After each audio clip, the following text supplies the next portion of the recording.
Ang gusto niyang pag-usapan, kunwari, biktima sila ng persekusyon. Pero ang totoo, ayaw lang niya na ang maging sentro ng usapan ay ang mga ebidensya ng pangungurako. Ibaling ang atensyon ng tao.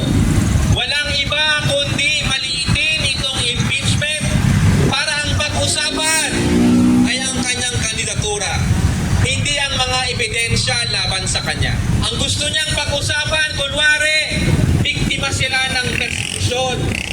Sila ay inaapi. Pero ang totoo, ayaw lang niya na ang maging sentro ng usapan ay ang mga ebidensya ng pangungurakot. Ayaw niyang pag-usapan si Mary Grace Piatos.